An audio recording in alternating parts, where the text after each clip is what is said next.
श्रोताओं, फिर से एक बार प्रश्नोत्तर के कार्यक्रम में हम आप सबका हार्दिक मसीही स्वागत करते हुए इस वक्त श्रोता के इस प्रश्न का उत्तर दे रहे हैं। यहाँ श्रोता कहते हैं, मैंने आपको ये कहते सुना है कि बाइबल में एक वचन पढ़ने को मिलता है जिसमें बताया गया है कि इस विश्व की उत्पत्ति के पहले परमेश्वर क्या कर रहे थे। मैं सोचता हूँ कि आप इफिसियों को लिखित पत्री अध्याय 3 का जिक्र कर रहे हैं।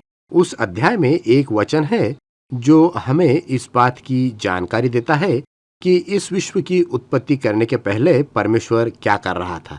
बाइबल में कई जगह स्फटिक के समान स्पष्ट रूप से बताया गया है कि यीशु ख्रिस्ट सार्वकालिक परमेश्वर है।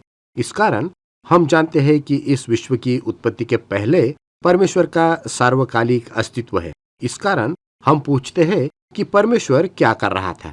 परमेश्वर हमें यह जानकारी नहीं देता कि वह क्या कर रहा था, परंतु इफिसियों को लिखित पत्री अध्याय 3 में परमेश्वर उद्धार के सत्य सुसमाचार के विषय वर्णन कर रहा है जो विश्वासियों के बीच विकसित होता है। इफिसियों को लिखित पत्री अध्याय 3 वचन 10 में परमेश्वर ये कहता है। मैं आपके लिए इफिसियों को लिखित पत्री अध्याय 3 वचन 10 को पढ़ रहा हूँ। यहाँ लिखा है, ताकि अब कलीसिया के द्वारा परमेश्वर का विभिन्न प्रकार का ज्ञान उन प्रधानों और अधिकारियों पर जो स्वर्गीय स्थानों में है प्रकट किया जाए।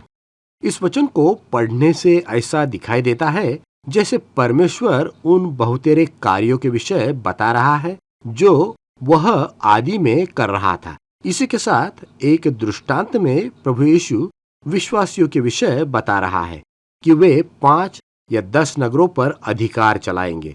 इस दृष्टांत को हम लूका रचित सुसमाचार अध्याय 19 वचन 11 से 27 में पढ़ सकते हैं।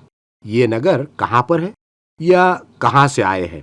इससे हमें यह सोचने की कल्पना मिलती है कि परमेश्वर ने कुछ और उत्पन्न किया है जिसके विषय परमेश्वर ने हमें जानकारी नहीं दी, परंतु उनका रहस्यमय उल्लेख किया गया है। हमें आशा है कि आपको आपके प्रश्न का उत्तर प्राप्त हुआ है।